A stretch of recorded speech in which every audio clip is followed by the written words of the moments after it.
Good evening. I would like to call this regular meeting of the Lammersville Unified Board of Education to order at 7:01. Just a reminder, if you could please turn off or silence your cell phones at this time. This meeting is being recorded. And if I could call up Altamont Elementary and have everyone please stand and join us in the Pledge of Allegiance.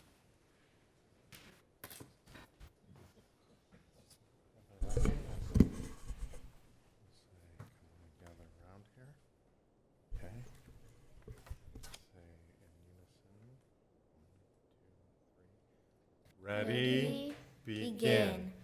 I pledge allegiance to the flag of the United States of America and to the republic for which it stands, one nation, under God, indivisible, with liberty and justice for all.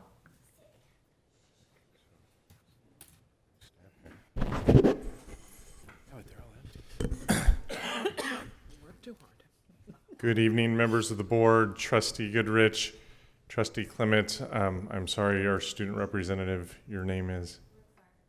Rixar. Trustee Balzerini, President Pombo, Clerk Lampel, Superintendent Dr. Nicholas, CBO Kaiser, and Executive Assistant to the Superintendent Balzerini. It is our pleasure to stand before you this evening and tell you a little bit about what we're doing at Altamont with our ASB. So we have some wonderful children who are going to talk to you about what we have going on with our student government. They've put a video together for you. We're going to hear from our mascot about what's happening with ASB. And then when the video ends, our ASB officers will introduce themselves and speak to you a little bit more about the highlights of the video.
Great job, ASB. Before I turn it over to the students, I would also like to acknowledge some wonderful leaders.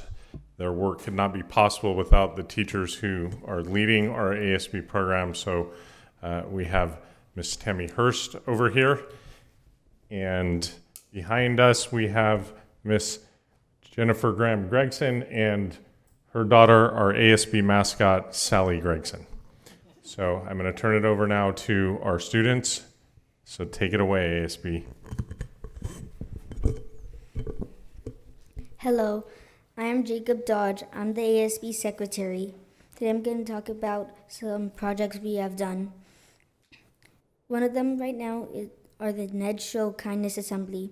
For the Ned Show Kindness Assembly, we had all of the classes from TK through 5th grade come, and we had a guest speaker talk to the kids about kindness. Now it's about the Student of the Month assemblies and skits. We have had one assembly so far and one skit. We are working on our next skit right now, and the skit is about critical thinking. Another thing are the district dances. We have had great dances for the whole district, and the dances are for 6th grade through 8th grade students. A lot of schools host these dances, including our school, and they are all fun. Hello, my name is Liam Faubert. I am the Activities Commissioner. So something we have done in the past, which you saw in the video, were some pictures of parents in different poses, and we turned them into fat heads and put like little speech bubbles, so we'll put in a character trait. And then another thing we've done is Patriots Day. On Patriots Day, we had a flag ceremony and a moment of speech. And a moment of silence, sorry. We had our local firefighters come and we got to talk to them.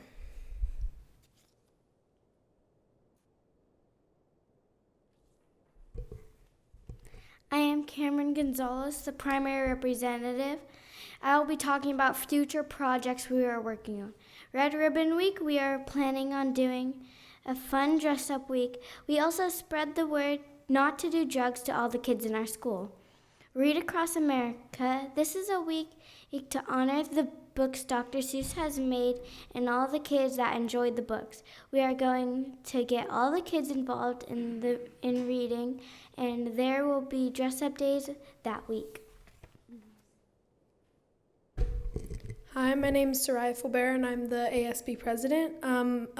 Some projects that we are working on right now are the Mountain House High School Homecoming Float, where we have Animal Planet, and we're responsible for building a float, and we're working on it, and we'll be done with that soon, and we have some really cool designs for it. And then we have the Holiday Grams. We are selling little things for the little kids to buy for their friends, or their parents can buy them and send them to their classroom and they'll get it. And we are currently working on the Boogerums. Dinner night outs. We are planning on having some local dinner nights out to fundraise money for other projects and also for our school. Thank you. Thank you again for having us this evening. Lammersville Board of Trustees, students, awesome job. We're very proud of you. Panther Pride, as we say at Altamont, we're out.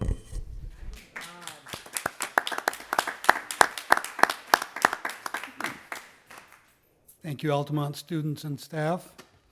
If students would like to leave at this point and go home and do whatever they need to do, they may. If they would like to stay and watch this riveting meeting, please do so by all means. Roll call, please. Matthew Balzerini. Here. Colin Clements. Here. Ann Goodrich. Here. Sharon Lampel. Here. David Pombo. Here. Ruxar Mohammed. Here. Approval and/or corrections to the agenda. There are none. Move to approve the agenda. Second. I did have one correction that I was trying to get out. I would like to, under info and discussion, I would like to swap items B and C. So we will speak to C and then B afterwards. If you guys would like to approve as Move to amended. approve the agenda as amended. Second. Pardon? B and B and C under info and discussion. All in favor? Aye. Opposed? Motion carries. Item V, committee reports, District Advisory Committee. We've not had a meeting since the last meeting. Thank you. District English Language Advisory Committee. We had a meeting on September 20th in which we honored the students that were redesignated as English language proficient. And it's obvious how hard our staff and our students are working. There were a lot of students redesignated. It was a very nice evening. And our next meeting is on November 8th at Lammersville Elementary. Thank you. Education Extracurricular Committee. We had a meeting on September 25th, and we had a We reviewed the CASP preliminary results, and overall, there was a lot of improvement. We also discussed the subpopulation, particularly the African Americans, and that the district is studying the students who started in this district and have progressed through the district versus students who've started in other districts and have come here. There was a lot of interest and discussion about that particular topic. We also reviewed the history and science frameworks and discussed the adoption process so that parents were aware of how materials would be adopted. Parents were also very interested in previewing the materials prior to the adoption process. There was a lot of interest in making sure that the materials we adopt are culturally relevant for the population of Mountain House. Yes. Thank you. Facilities Committee. We discussed, well, we had a presentation from the CSD on their swim program, which is the same presentation that we had had at our previous board meeting. And they came with a request, and the committee will be forwarding a recommendation on that request. We also heard from a group whose name I don't recall right at the moment about waiving the 1-year moratorium on rentals on new facilities, specifically Hanson Elementary. They have a robotics program that they would like to have there, and we will also be coming forward with a recommendation at a future meeting. You have anything to add, Trustee Clements? Yes, we did review an update to the theater use policy as we get closer and closer to being able to offer that facility to the public. There's a lot of nuances, so we went over that. And we also, the district staff reported in about red curb painting near the entrances and exits to keep people from parking so close to the entrances. I don't know about you guys, but and crosswalks. I frequently have to slow down to almost a stop because I can't see anybody in those crosswalks. So I'm very happy to learn that the district can actually paint them red ourselves or themselves. And so that's going to be done. Is it enforceable if we paint it ourselves, if it's on the street? That was what I understood, is that we have the ability to do that. I believe that, if I understood correctly, the CSD approved painting them red. They just may take a while to get to them. And we wanted We're choosing to do it as quickly as possible. Correct. It's a good use of our resources to speed that along. Yeah. That's it. Thank you. Policy Committee. We reviewed the policies and they're in the agenda for tonight. Thank you. Safety Committee. Safety Committee met today. It's our first meeting of the school year. Good kickoff meeting. Thank you, Mr. Harrison, for all the work in preparing the meeting. Lots of discussion, kind of goals for the year, review of what we did last year. Some of the highlights, we discussed the camera, current status of all the cameras on the campuses. And we're talking about training and drills for the sites. Thank you. Item G, Wellness Committee. We have not had any wellness meetings so far this year. We will be having a Wellness Committee meeting next week, October 10th, here in the district office at 3:30. Governing Board reports. Student Trustee. So throughout the past month, the athletic teams at our school have had many victories. Football has so far won every game, along with our varsity tennis girls team, who are currently standing at 7-0. The golf team and the volleyball girls team have also won multiple matches throughout the season so far. Water polo had a very close game yesterday, losing by only 2 points in overtime, but they're slowly getting their way up there.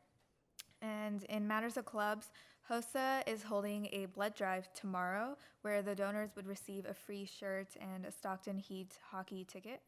Speech and Debate had a girls-only parley tournament over last weekend, and multiple students did win awards. That was nice to see. And in leadership, we're starting to organize the final details for homecoming and the parade and dance, which is in about 3 weeks now. And in leadership, the academics committee has started a new project where we'll be holding a career exploration fair in April for all the students.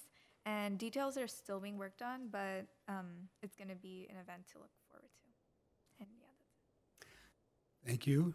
Trustee Goodrich.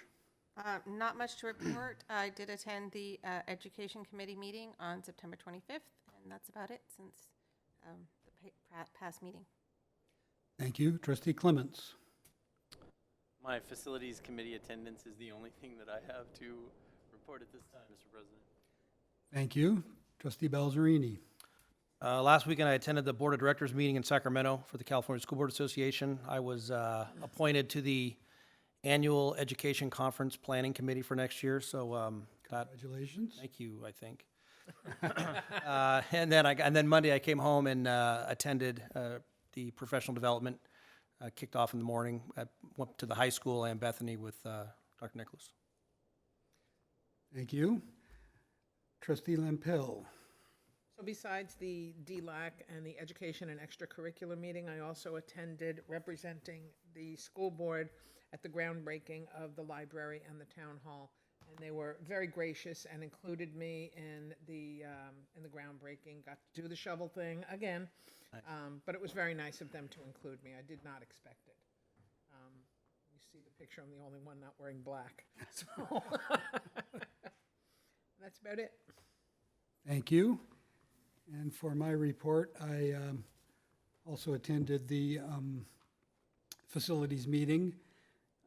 My son and I traveled to Los Banos to witness the Mountain House Mustangs win their 6th game in a row by a score of 26-17. Very exciting game, well worth the travel. And my wife, son, daughter, and I are all signed up to give blood tomorrow, and I just realized that means I'm technically springing for a new wardrobe by the free shirt, and I can take them to a hockey game, so that will be fun. And that concludes my report. Receiving a public comment. The board shall give members of the public an opportunity to address the board either before or during the board's consideration of each agenda item. At a time so designated on the agenda, members of the public may also bring before the board matters that are not listed on the agenda of a regular meeting. The board may refer such a matter to the superintendent or designee or take it under advisement, but shall not take any action at that time. The board may place the matter on a subsequent agenda for discussion or action. Individual speakers shall be allowed 3 minutes to address the board on each agenda or non-agenda item. The board shall limit the total time for public input on each item to 20 minutes. And seeing no blue cards or anyone Period. anyone from the public wishing to speak, we will. Denise is here from the public. Denise, how often does Denise speak?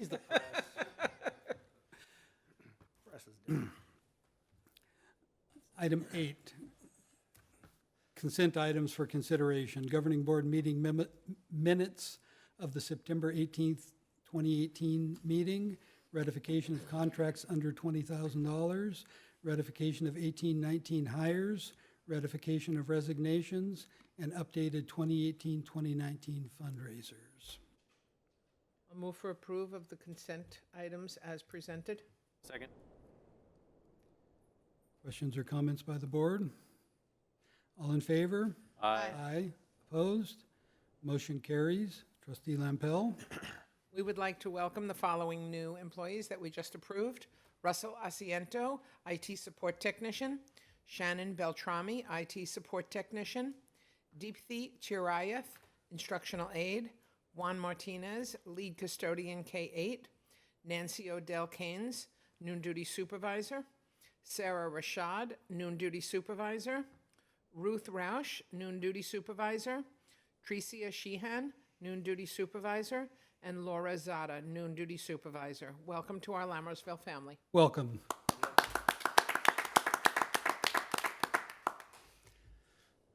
Item 9, District Administrative Reports, Superintendent's Report. Dr. Nicholas? Yes, I have just a brief update. So I wanted to give an update on our 5004 application process. We are at the end of a long journey. I was hoping to be able to say we had completed the journey, but we were waiting for one last document to be approved. That's the Dsa Plan Approval. We know that it's been approved formally. We know that the plans are in the right hands of the right people to submit for funding. What we haven't received yet is the formally signed letter that says that all the stuff that they said yes to is official. So we believe that'll come in early tomorrow. I just checked right now. It still hasn't come yet. There might have been an email or two that went out to them today, and I might have checked my emails a few times over the course of the day. However, where we're at is once we get that final document, a group that works for us will walk over to the department and say, here it is, and we will formally be on the state funded list. Where we land, we will find out. We've been doing some research about that, but I want to thank a number of people. Our architect, Wes, and our contract attorney, Tom Barth, have worked a lot to make all these ends come together. We've gotten significant cooperation from CalPERS's representative, from IHP, Peter Bridges, and additional help from MHD representatives, Dave Sargent and Gary Gibbs. So all this to say, we're very close. As soon as we go on the state funded list, we'll kind of know where we stand. And one of the action items tonight is moving forward the gathering of the funds to start building Cordis. And the other thing is we believe that next week, the second classroom wing at Hanson will be turned over completely to the district. I was there today. They were washing things and doing the cleanup. So I think we're really, really close. Multi-use room will follow in a few weeks from then. And that's my report. Thank you. Questions or comments by the board? Quick question, with the rain, what is Hanson's lunch plan? Because it's going to be tough to have a picnic. That is an excellent question. Does Mr. Harrison have an answer for that?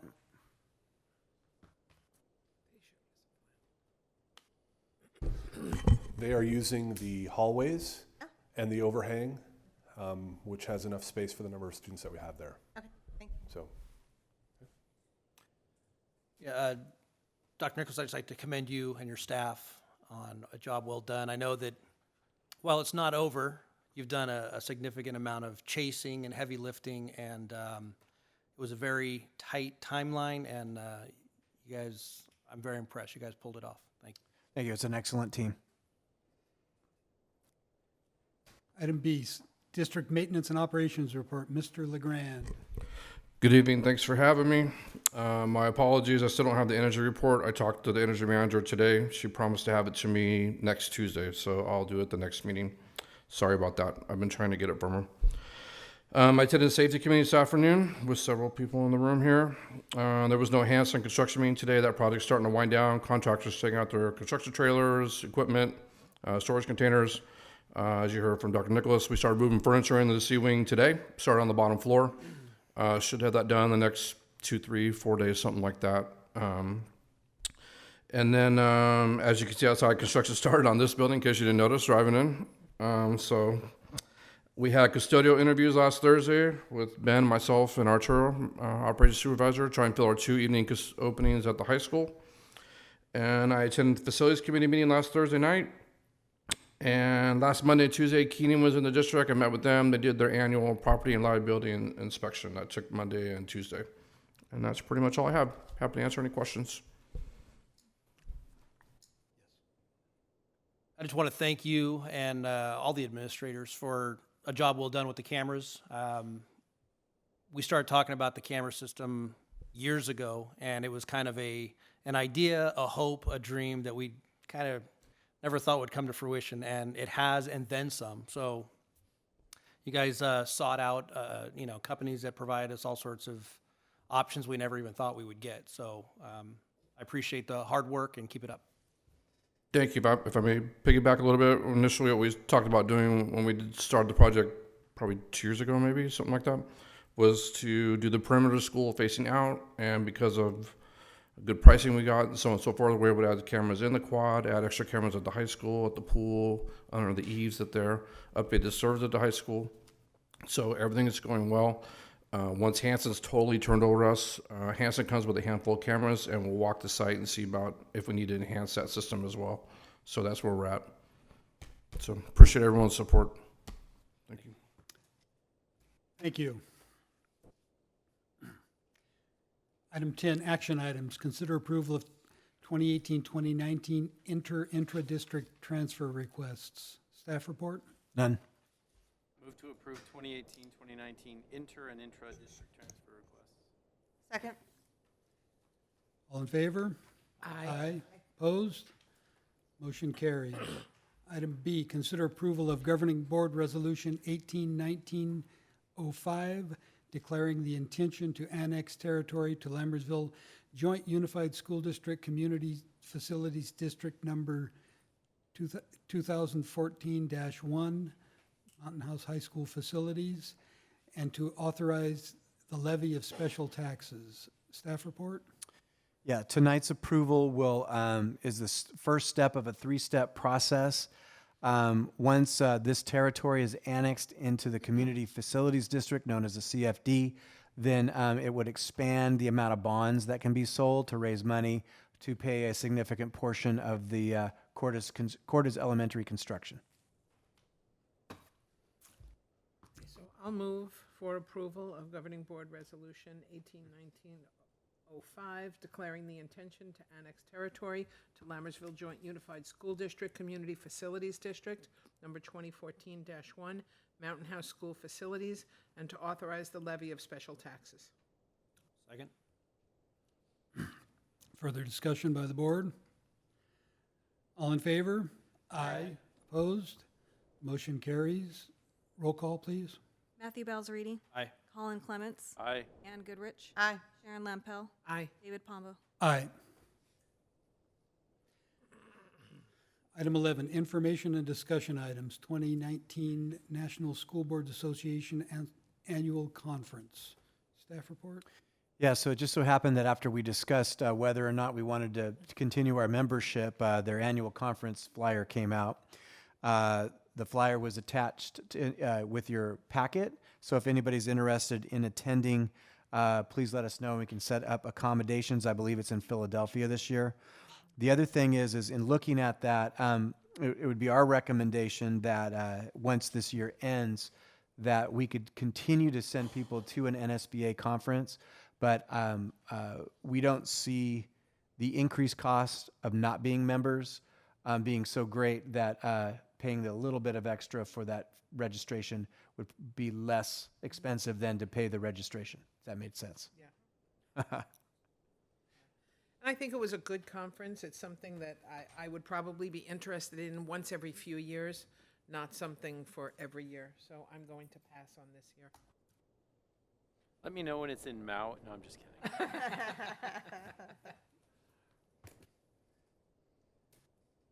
Further questions or comments by the board? All right, as I said earlier, we will be moving item C up. And so independent study update. Mr. Harrison.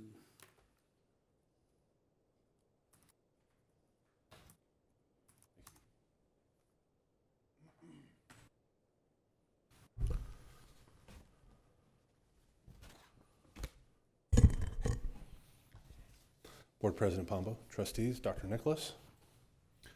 So short-term independent study. So what is short-term independent study? Short-term independent study is used for students that are going to be missing school for anywhere from 5 to 10 school days. The students and parents, I should say, that apply or request student independent study, short-term independent study, must be academically eligible, so the students have to be in good standing. They can't have any poor grades in English language arts or math.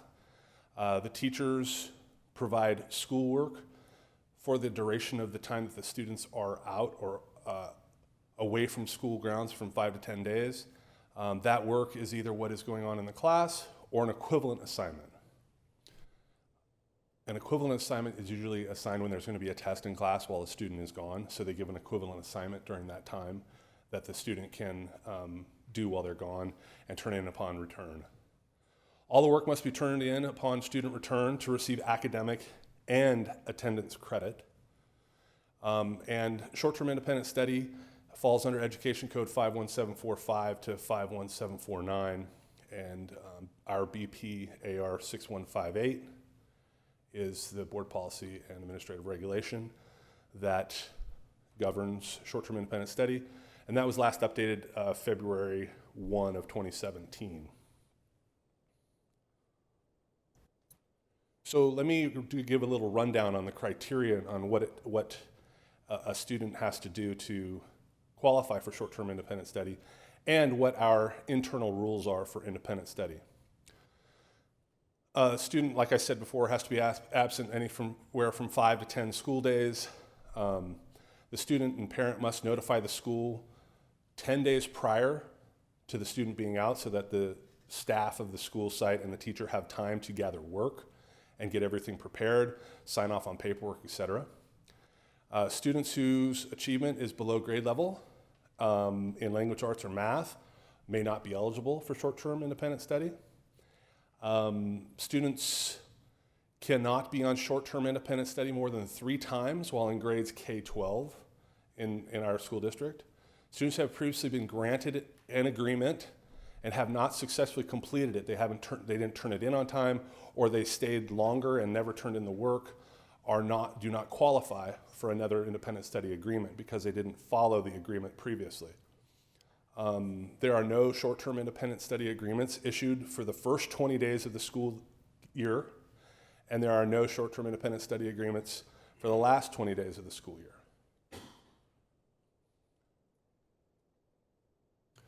I think one of the items in question that I gleaned from the last time I talked about short-term independent study in front of the board, some of the questions were when we are disallowing the issuance of short-term independent study and how often we allow independent study in our school district. So I was asked to do a comparison of some other school districts around the Central Valley, Bay Area, north and south of us. The student services staff, my assistant, and I, we kind of split up the task. And what we did is we went through and looked at board policies, and we looked at the AR and the BP. And then we also had to look at some districts have student guides or student services handbooks where they delineate short-term independent study instead of delineating in board policy, because sometimes the board policy does not delineate short-term independent study. So those are the 3 documents that we looked at for a variety of school districts. You'll notice on this slide that I left out about 5 school districts that we reviewed that all had the same results of Jefferson. So for space, I dropped them off, but that you do have them in your memo. So for example, Alvord allows 2 short-term independent study contracts per year. Eureka, they do not issue contracts the first 2 weeks and last 2 weeks of school. We couldn't find any information on the limitations on how often. Fremont is 20 days from the beginning of the school year, that's school days, and 20 days at the end of the school year. They do not allow contracts to be issued, and they limit 3 during the K-12 lifespan of a student in their school district. They also have the rule that we have if they don't complete a contract, then they're not allowed to do it again after they haven't completed a contract. Golden West, we couldn't find any timelines beginning of the end of the school year. They allow 2 per year, and there's no contracts during the state testing window. And that window changes a little bit, so that I guess they update their procedure yearly. Jefferson, they do a minimum of 5 days, and students who do not complete are not granted another contract as well. Modesto City Schools, K-12 can take anywhere from 5 to 20 consecutive school days on a contract, and it's only offered to students who may achieve that they believe can be successful in the program, meaning that they get appropriate grades and they qualify for the program. Moreland does not allow contracts the first 10 days and the last 10 days. They allow 1 per year up to 7 school days. Pleasanton does not allow contracts the first 20 and last 20 of the school year. They limit 3 during the K-12 span, to 3 contracts during the K-12 span of an individual student. Pleasant Hill, the first week after mid-May, there are no contracts after that. That was the only limitations that they had. Tracy, minimum of 5 days, must be enrolled 1 semester before taking any independent study contracts, is their criteria. So in the notes section, we kind of put down the specific uniqueness to each of these different independent study contract regulations. And like I said, it is governed under Ed Code, but the Ed Code is very vague. So individual school districts kind of add their own, what they need and what their criterion is to the policy. Any questions? Just for clarification, if I'm seeing this, reading this right, there are 2 other school districts out of the 15 that were looked at that have basically the same limitations on independent study that we have, and all the rest are either have basically no limitations other than them being a minimum of 5 days, or are much more lax, 2 a year, 1 a year, those sorts of things. That's correct, yes. I personally like our limitations. Having been a teacher who lots of my students went out on independent study when I was in Fremont, and I think at that time the kids could leave for up to 20 days. They may have changed that now. There's no substitute for the teacher in front of the kids. So I personally like our limitations, and I don't think that we should broaden it. Well, I agree with there being no substitute for teacher in front of kids. The truth is that many families choose to go on vacation, whether it's by choice or by necessity, because they're unable to go on vacation during the summertime. Farmers, other people who maybe are lower on the totem pole as far as seniority get relegated to taking vacation time when they are able to. And I'm just worried that most parents are not going to, they're going to figure out a way for their kids not to go to school so that they can go on vacation.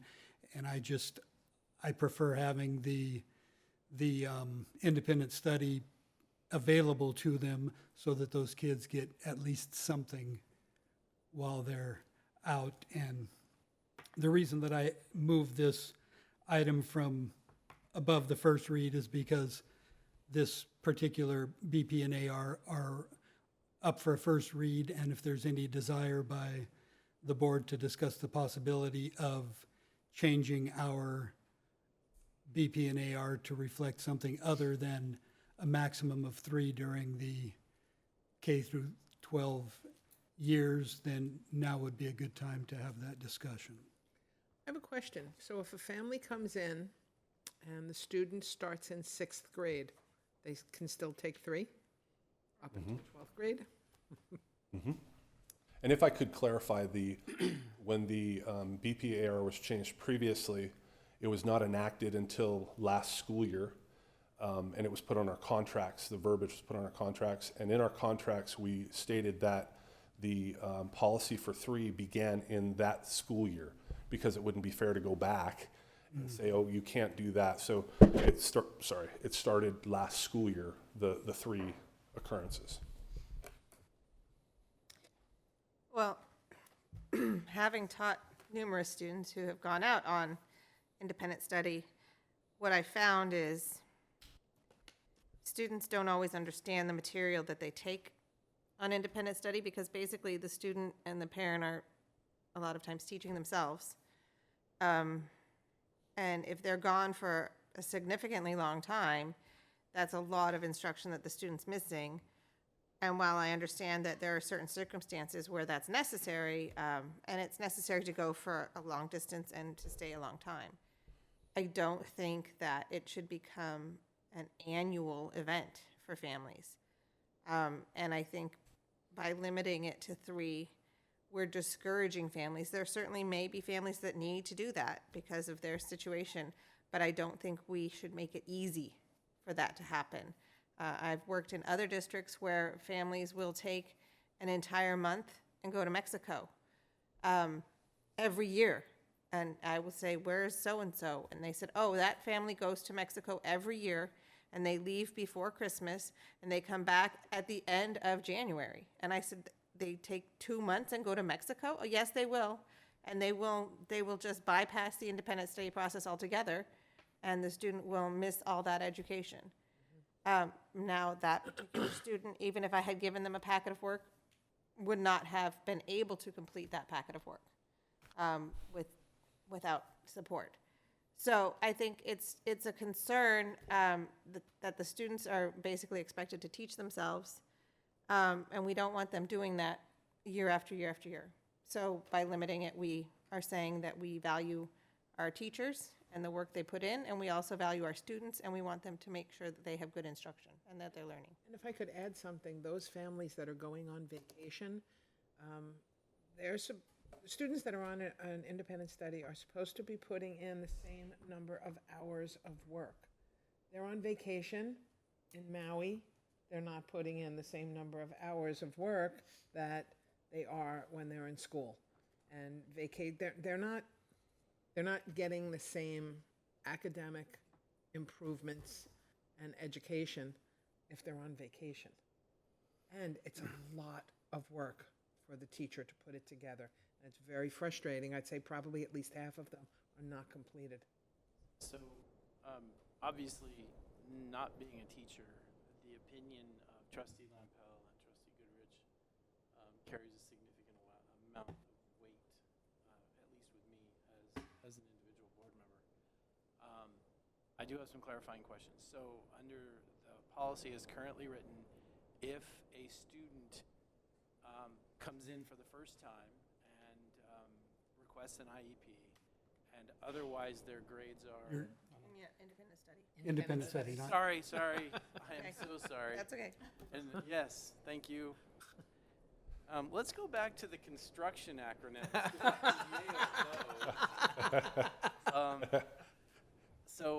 And request an independent study program.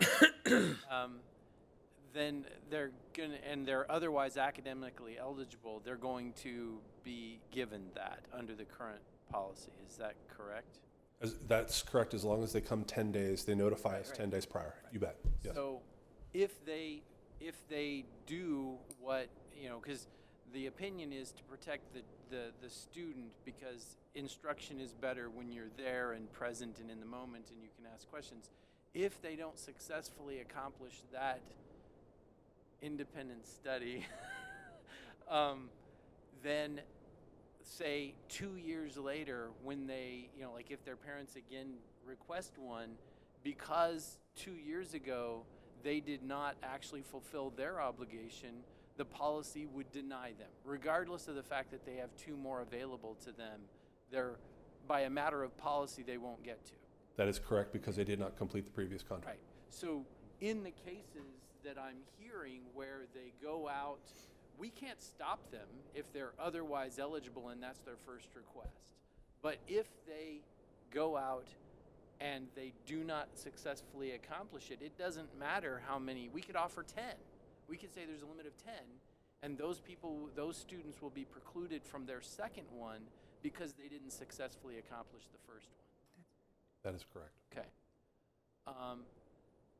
So I'm like, I kind of feel like the policy of saying, look, if you get to take them if you successfully accomplish them the previous time, tends to, at least in my opinion, successfully protect the student. So now I'm left with how much work is it for the teacher, because I am totally sensitive to that. So much work. Huge. So much work. Huge. When you think of an elementary teacher, they're teaching 6 subjects, and the kid's going out for 10 days. That's a lot of work. And you can't replace the instruction of the teacher with worksheets or read this chapter in a textbook or do this research online. Well, I understand that you can't replace that for the teacher. My concern would be that getting something, albeit less effective, is better than getting nothing. And I would, in my opinion, most of the time, parents are going to do it whether we approve it or not. The kids just will get no support during the vacation, where if they get an independent study contract, they will get some.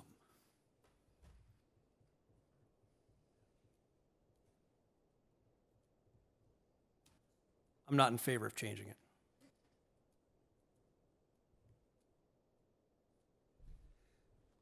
All right, well, it sounds like we have 3 not in favor of changing it, at least, so unless there's further discussion, I think we can move on to item B. Thank you, sir. Thank you very much. Item B, first read of the updated board policies and administrative regulations. Staff report? So the process that we've followed now for a couple years is we do a first read. That's after it's been reviewed by the policy committee. And then a second read for vote and approval will come at the next board meeting. I would just like to let the board know they have a lot of happy reading ahead of them. Most of these are legal changes that we really can't amend anyway, so there weren't many that were actually any issues that we had control over. And the ones that were made a lot of sense. I did notice that most of them started, well, most of the condensed version started out with, in accordance with state law enacted, so. I have one quick question. On the catastrophic leave program, the question really isn't about the BP or AR.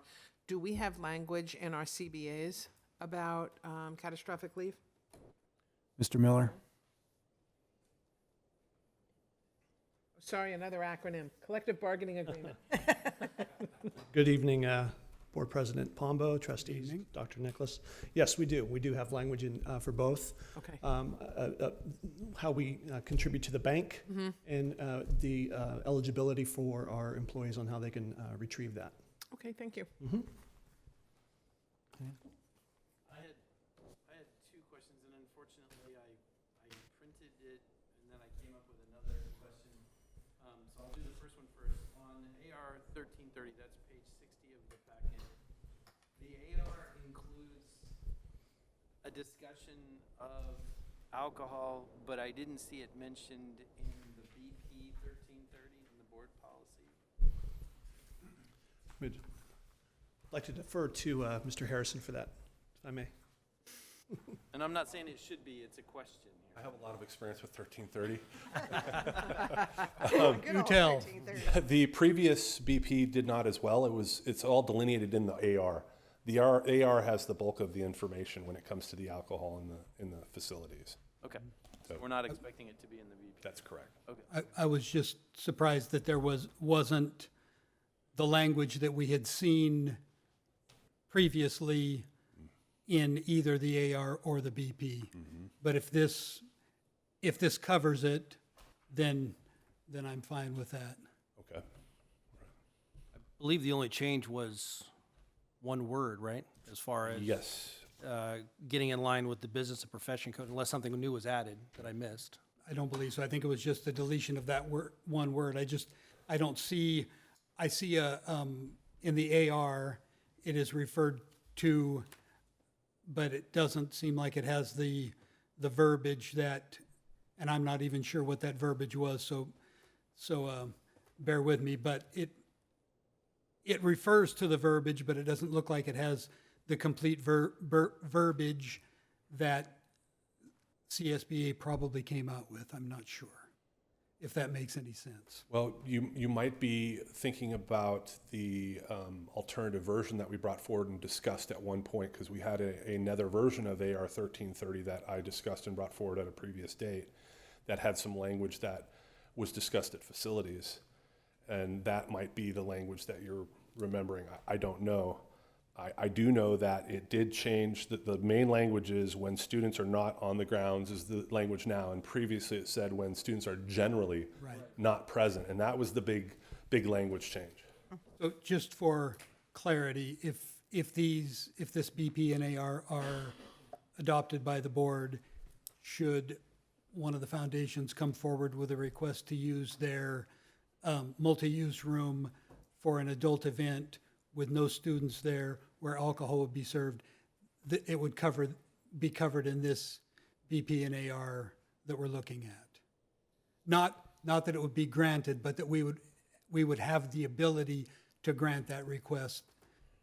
Well, I think the AR reads that the superintendent has final say on an event like that.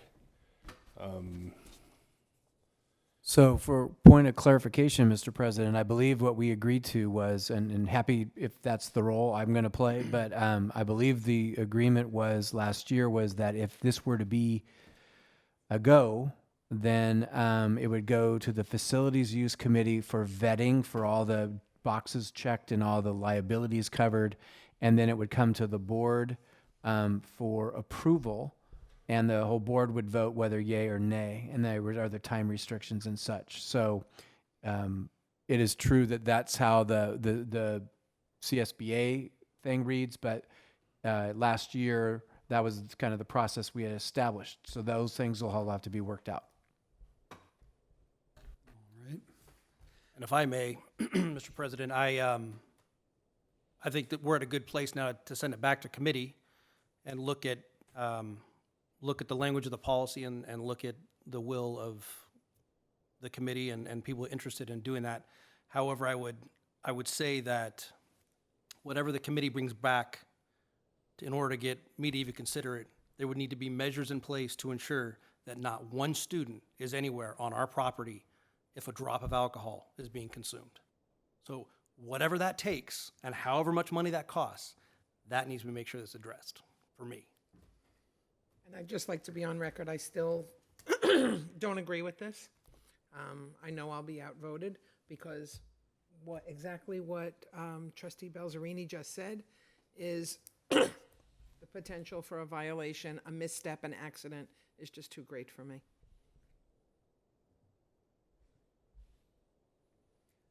Further questions or comments by the board?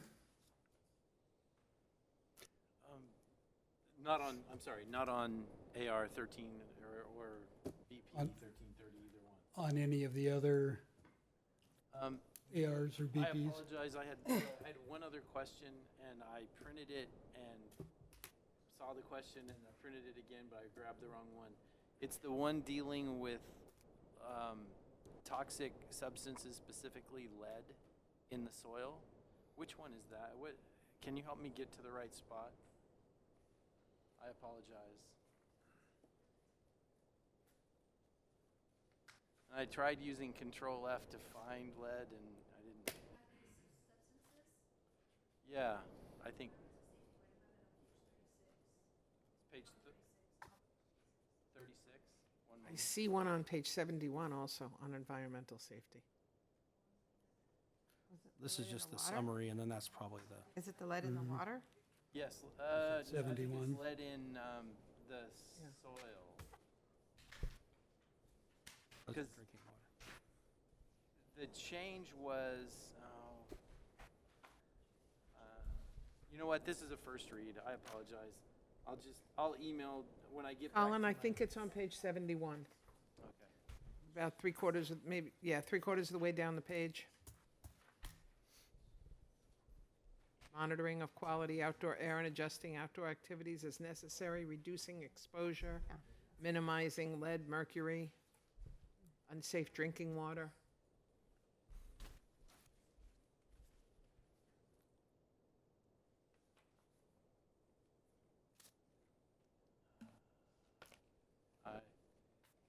The piece that I had a question on had to do with the remediation requirements, and it was a change from in the previous, it looked to me like the previous version said that if there's lead in the soil, a certain amount of lead in the soil, it can be covered over with asphalt, it can be this, it can be that. But the new version deletes that and says it actually must be removed and remediated. And I will go back and find specifically where that is. And my question is, if we had, under the old board policy, followed the law and covered it over with asphalt, even though now it would trigger it, does that mean we have to go dig up the asphalt? You know, what does that mean when now there's a new rule on the same amount of lead in the soil? So I'm thinking if you take a look at page 78 and 79, it might be the section. But what I would suggest is there's very stringent regulations through the Department of Toxic Substance Control for all the schools that were built in Mountain House because they've been done so recently, and there's an extreme amount of soil testing that goes on. So that would leave us with Lammersville, which is obviously is an older campus, but we did a comprehensive environmental analysis 2 years ago, and that moved into the beginning of last year, reviewing all of those types of substances and such. So it doesn't answer the asphalt part. Actually, I found it. You found it? Did get me to the right spot. It's page 79. Yeah, I see. Subpoint Number 4, four.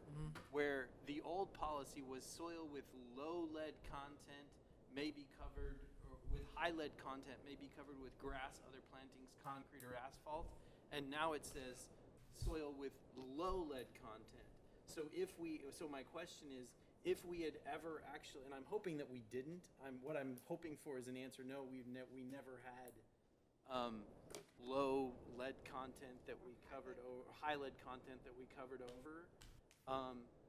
Because my question is, does this mean now that if we covered over high lead content, now we have to dig it up? We have to go back and take it back out, or is it So grandfathered in? What I can say is, Mr. LeGrand, we would have records of anything like that. I've not heard anything in my 6 years here. And again, that I expected. yeah. Here. I just had to ask the question. And we did have a comprehensive environmental report done out at Lammersville just because to check that out. So I think we're covered in that area. But we can go back and look at the records. But I'm not asking for a ton of time. Just I noticed that it's a different trigger than previous. Thank you. What we're hearing in the news about lead in the water, those are much older buildings. Mm-hmm. Yeah.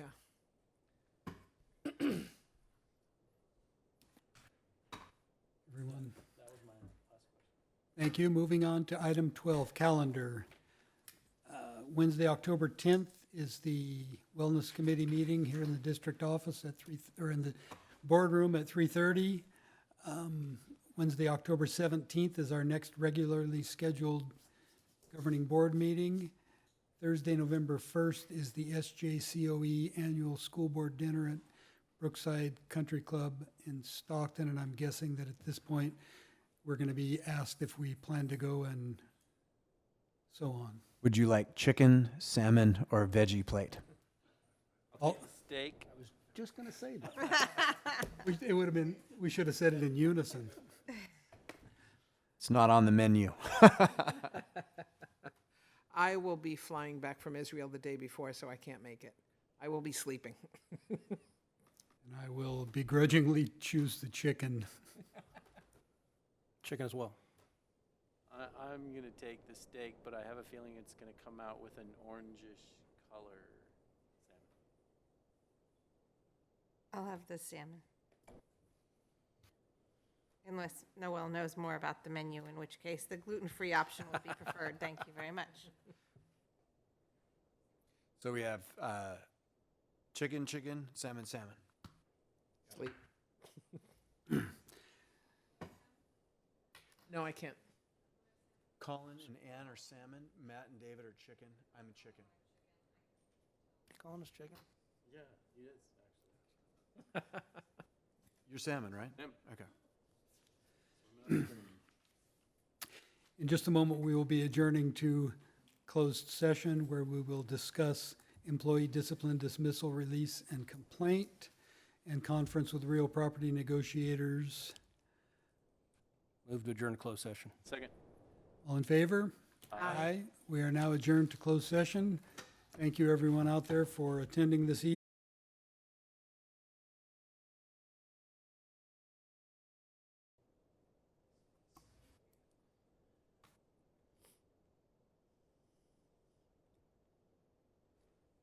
Clock say 9:25 over there in the dark. Yes.